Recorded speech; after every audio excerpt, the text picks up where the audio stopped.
चालाक पति पत्नी और बूढ़ी माँ। मोहनपुर गांव में अर्नब अपनी पत्नी ज्योति और अपनी माँ सुमित्रा के साथ रहा करता था।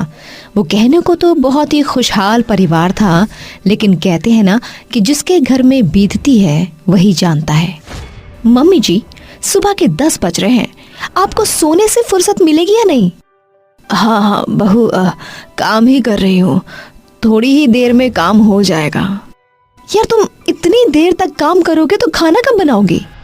वो भी बना हुआ है बेटा, जब अर्नब अपने ऑफिस जाएगा तब तो उसको खाना दे देना। ठीक है माँ। थोड़ी देर बाद अर्नब अपने कमरे से निकल कर आता है और बोलता है, ज्योति, ज्योति, मेरा खाना कहाँ है? मुझे ऑफिस जाने में देर हो रही है। मैं नहा रही हूँ, मैंने खाना बना दिया है, आपका खाना पैक है, आप मम्मी जी से ले लीजिए। ठीक है। इतना कहकर अर्नब अपनी माँ के पास चला जाता है और उससे बोलता है, माँ मेरा खाना कहाँ है? खाना दो जल्दी, मुझे लेट हो रहा है। हाँ अभी लेकर आती हूँ बेटा। सुमित्रा को खाना लाने में देरी हो जाती है और गुस्से में अर्नब वहाँ से चला जाता है। थोड़ी देर बाद ज्योति जब नहाकर वापस आती है तब वो अपनी सास से पूछती है, माँ अर्नब खाना लेकर चले गए क्या? वो बेटा खाना नहीं लेकर गया, मुझे थोड़ी सी देर हो गई तो वो गुस्से में चला गया। यार तुमसे तो एक काम भी नहीं होता है, तुम्हें तो बस ये बोला था कि अर्नब को खाना दे देना, तुमसे तो ये भी नहीं होता। ज्योति इतना कहकर गुस्से में वहाँ से चली जाती है। ये देखकर सुमित्रा अपने मन में सोचती है, आज तो अर्नब भूखा ही गया है और ऊपर से गुस्से में भी है। मैं ऐसा करती हूँ, आज अर्नब के ऑफिस में जाकर उसको लंच दे आती हूँ। ये देख कर कि उसकी माँ उसके ऑफिस आई है वो खुश हो जाएगा, जैसे बचपन में उसको टिफिन देने जाया करती थी तब वो बहुत खुश होता था। इतना कहकर सुमित्रा अपने घर से निकलकर अपने बेटे के ऑफिस में पहुंच जाती है। जब वो अपने बेटे के ऑफिस के अंदर जाने की कोशिश करती है तो वहाँ का सिक्योरिटी गार्ड बोलता है, अरे अम्मा, तुम अंदर कहाँ जा रही हो? मेरा बेटा आज खाना भूल गया था, इसीलिए मैं उसके लिए खाना लेकर आई हूँ। लेकिन अर्नब सर अंदर अपने क्लाइंट के साथ लंच कर रहे हैं। अरे एक बार अर्नब को बुला तो दो, मैं उसकी माँ हूँ, उसको जाकर ये बात बोलो। सुमित्रा के इतना कहने के बाद भी वो गार्ड उसको अंदर नहीं जाने देता। ये शोर अंदर जाता है और ये शोर सुनकर अर्नब बाहर आता है। जब वो बाहर आता है तब वो देखता है कि उसकी माँ हाथ में उसके लिए खाना लिए खड़ी है और साथ ही साथ वहाँ पर भीड़ भी इकट्ठा हो रखी है। ये देखकर अर्नब अपनी माँ का हाथ खींचते हुए बाहर के साइड ले जाता है और बोलता है, यार सच में तुम पागल हो क्या? मैंने तो खाली सुना था कि बुढ़ापे में लोगों का दिमाग सठिया जाता है, लेकिन आज मैंने ये देख भी लिया, क्योंकि तुम सच में सठिया गई हो। जब देख रही हो कि गार्ड अंदर नहीं आने दे रहा तो जरूरी है उससे बहस करना। बेटा पर मैं तो तेरे लिए खाना लेकर आई थी, तेरे मनपसंद गाजर का हलवा बनाया हुआ था, तुझे पसंद है ना? मुझे लगा कि तू मुझे देखकर खुश हो जाएगा, पर मुझे माफ कर दे, तेरी इंसल्ट हुई। सुमित्रा आंखों में आंसू लिए वहाँ से चली जाती है और थोड़ी देर बाद अर्नब अपनी पत्नी ज्योति को फोन करता है। हेलो ज्योति, तुम पागल हो क्या? माँ को तुमने मेरे ऑफिस में क्यों भेज दिया? सबके सामने इंसल्ट करवा दिया उन्होंने। पर मैंने तो माँ को ऑफिस नहीं भेजा। बस भी करो यार तुम, और कितने झूठ बोलोगी? अर्नब ज्योति के ऊपर चिल्लाकर फोन काट देता है और थोड़ी देर बाद सुमित्रा घर के अंदर आती है। ज्योति उसको देखकर उस पर चिल्लाते हुए बोलती है, सुन बुढ़िया, तू मेरा घर बसने देगी या नहीं? मैं तुझसे बहुत ज्यादा परेशान हो रखी हूँ। तूने कसम खा रखी है कि तू मेरा घर नहीं बसने देगी, तभी तो मुंह उठाकर अर्नब के ऑफिस पहुँच गई। सुमित्रा उसकी बातों का जवाब नहीं देती और रोते हुए अपने कमरे में चली जाती है। और ऐसे ही कुछ दिन बीत जाते हैं। एक दिन की बात है, सुबह का समय था। सुमित्रा सबके लिए खाना टेबल पर लगा रही थी कि तभी दरवाजे पर एक बेल बजती है।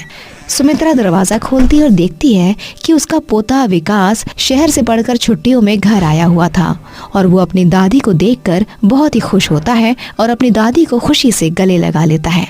दादी देखो, मेरे हॉस्टल की छुट्टियां पड़ गई हैं और अब मैं यहीं पर रहूंगा।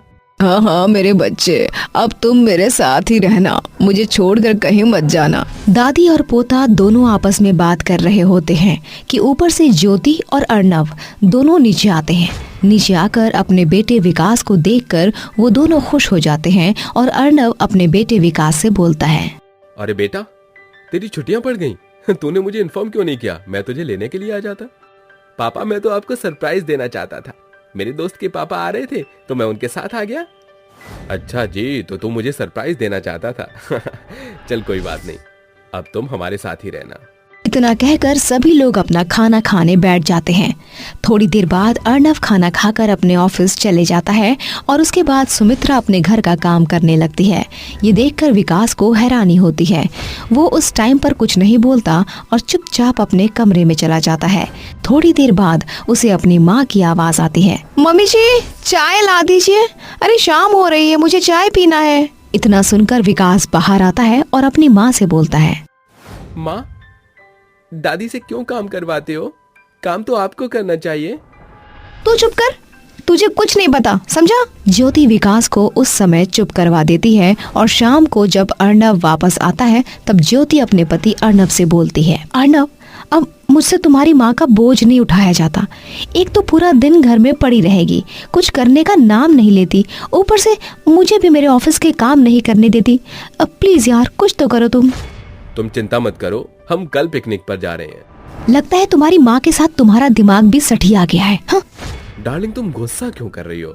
गुस्सा मत करो, शांत हो जाओ। इतना कहकर सभी लोग सो जाते हैं और अगली सुबह अर्णव सबसे बोलता है, मम्मी, विकास, जल्दी से आप दोनों रेडी हो जाओ, आज हम पिकनिक पर जा रहे हैं।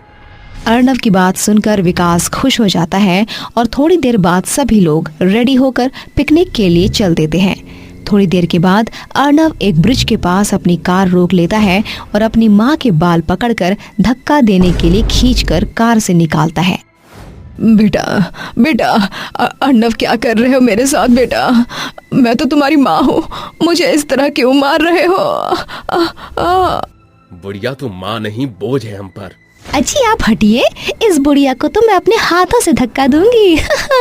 सुमित्रा अपनी बहू और बेटे से हाथ जोड़कर अपनी जिंदगी की भीख मांग रही थी, तो वहीं दूसरी तरफ विकास अपने पिता का पैर पकड़कर गिड़गिड़ाते हुए बोलता है, पिताजी माँ को रोको ना, वरना माँ दादी को मार देंगी। प्लीज पापा, मैं आपके पैर पकड़ रहा हूँ, दादी को मत मारिए। लेकिन वो दोनों पति पत्नी अपने बेटे की बात नहीं सुनते और अपनी माँ को उस ब्रिज से धक्का दे देते हैं, जिस वजह से वो मर जाती है।